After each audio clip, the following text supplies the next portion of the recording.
Presiden-presiden sejak Bung Karno yang darahnya paling merah Jokowi.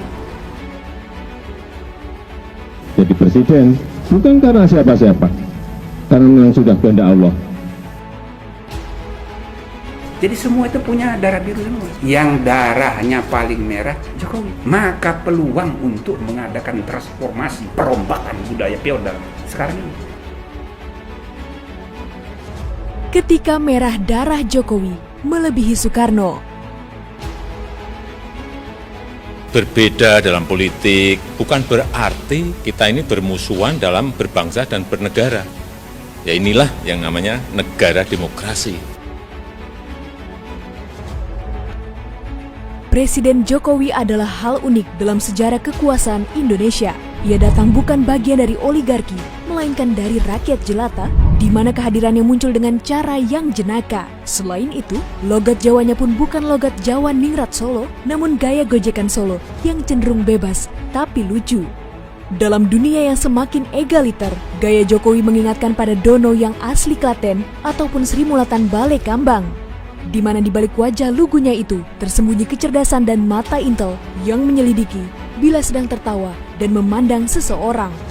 Selain itu, menurut Guru Besar Hukum Tata Negara Universitas Indonesia, Profesor Jimli Asidik, di antara para presiden Indonesia sebelumnya, Jokowilah satu-satunya presiden yang berdarah paling merah, bahkan melebihi presiden pertama, yakni Insinyur Soekarno. Presiden-presiden sejak Bung Karno yang darahnya paling merah Jokowi. Yang lain itu agak banyak biru-birunya. SBY ada unsur birunya juga. Habibie sedikit-sedikit ada birunya. Bung Karno, ya biru lah karena dia pendiri Republik. Yang darahnya paling merah Jokowi. Maka peluang untuk mengadakan transformasi, perombakan budaya feodal sekarang ini. Dengan gaya politiknya yang khas, Jokowi melakukan game power yang tak pernah terduga dengan strategi ala Solo yang glenik atau akrab tanpa batas kepada lawan bicaranya.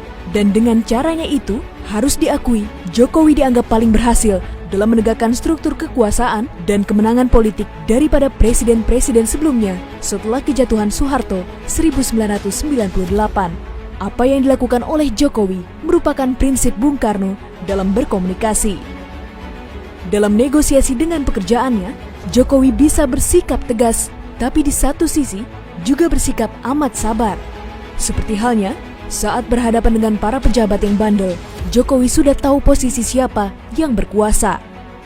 Namun berbeda saat berhadapan dengan masyarakat, karena ia paham rakyatlah yang berkuasa dan ia hanya pelaksana. Maka dari itu, ia pun bertindak sebagai seorang bawahan yang sedang memahami apa maunya atasan.